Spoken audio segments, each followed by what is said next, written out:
Nama aku Aiman. Inilah persekitaran dalam hidup aku. Dalam dunia yang kita hidup ni, ada yang senang, hidup mewah, cukup serba-serbi. Tapi ramai yang tersepit, perangkap dalam hidup yang penuh beban. Aku selalu tertanya-tanya, kenapa macam ni? Kenapa nasib manusia tak sama? Kenapa ada yang terpaksa bergelut setiap hari hanya untuk teruskan hidup? Sedangkan ada pula yang tak pernah rasa apa itu kekurangan. Aku tengok ada yang sampai jadi gelandangan, tidur di tepi jalan, meminta sedekah semata-mata untuk teruskan hidup. Aku tengok pakcik yang kutip botol-botol tin-tin di tepi jalan, berpanas, berhujan, semata-mata nak cari sesuap nasi. Semua tu buat aku terfikir, adil ke dunia ni?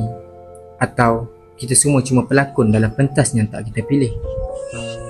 Pakcik, kenapa pakcik? Macam ni cik? Kenapa susah sangat macam ni cik? Pakcik dah rehat banyak lah, tapi nak buat macam mana? Tak ada pilihan. Nak seorang-seorang no, pakcik free. So pakcik kena buat kerja walaupun dah homework macam ni. Cik, tak kecil lah. korang lalu cik lah. Setiap hari aku cari jawapan, tapi makin aku fikir, makin aku rasa mungkin hidup ni memang tak pernah adil. Tapi dalam ketidakadilan itu, kita masih teruskan juga. Entah kerana harapan atau sebab dah tak ada pilihan.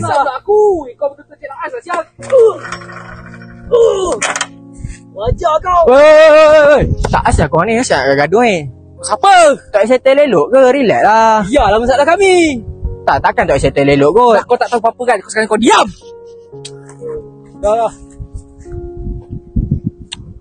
Aduh. Apa lah nak jadi dengan diorang sekarang ni? Eish.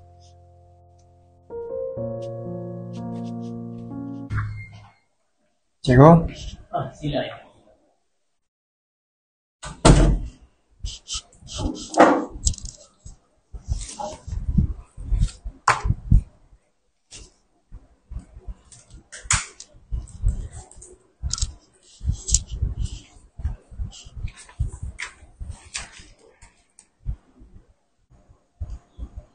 Cikgu, saya tertanya-tanya lah kan, kenapa ada manusia yang susah dan terpinggir?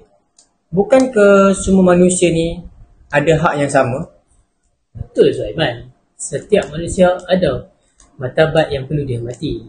Itu dinamakan sebagai falsafah kemanusiaan, iaitu kehormatan terhadap nilai dan hak semua insan. Tapi dalam realiti ada banyak cabaran, iaitu seperti kemiskinan, diskriminasi, ketidakadilan. Kadang-kadang kita semua pun jarang saling bantu-membantu. Sebenarnya kita semua bertanggungjawab dalam falsafah kemanusiaan ini kerana ia mengajar kita kasih sayang, keadilan dan solidariti. Kamu juga boleh menjadi ejen perubahan, tapi perlu mulakan dengan hati. Baik cikgu, saya terima nasihat-nasihat cikgu tu. Terima kasih cikgu. Okay, sama-sama. Saya harap kamu boleh melakukannya dengan baik. Baik cikgu, saya akan cuba. Kini aku mula sedar, hidup takkan berubah kalau aku sendiri tak mulakan langkah pertama. Kadang-kadang kita tunggu sesuatu yang besar yang berlaku, tapi sebenarnya perubahan tu bermula dari yang kecil. Satu keputusan yang kecil, satu tindakan yang kecil, satu niat yang ikhlas. Mungkin hari ini aku cuma ubah cara aku fikir atau cara aku layan orang sekeliling. Tapi dari situ, benda kecil tu akan berkembang dan lama-lama ia akan bentuk sesuatu yang jauh lebih besar. Aku percaya, walaupun perlahan, sekecil-kecil perubahan akan beri impak besar di masa akan datang. Dan sekarang aku dah bersedia untuk mulakan langkah itu. Semua dia. Yang mana? Assalamualaikum. Pakcik. Waalaikumsalam. Pakcik nak masuk boleh cik? Boleh. Silakan.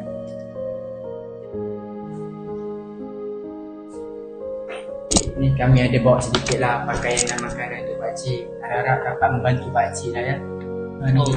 Terima kasih no. Masalah dihargai sikit dapat barang-barang. Sikit pakcik. Hobi ni jom tempat duduk dulu.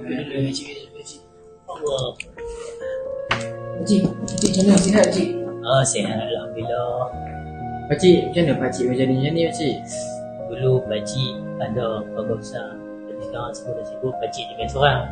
Kadang-kadang tu rasa dah sunyi, tapi pakcik okey je macam ni. Pakcik jangan risau pakcik. Kami datang ni memang niat untuk membantu pakcik dan orang-orang yang macam pakcik. So, pakcik doakan kami ya pakcik. Boleh. Ya pakcik. Boleh nak minta diri dulu, kami pun ada. Boleh. Ya pakcik. Allah. Pakcik. Okey, elok lah. Semoga pakcik sihat. Boleh. Jangan berubat. Okey. Elok nak. Pergi dulu. Assalamualaikum. Waalaikumsalam.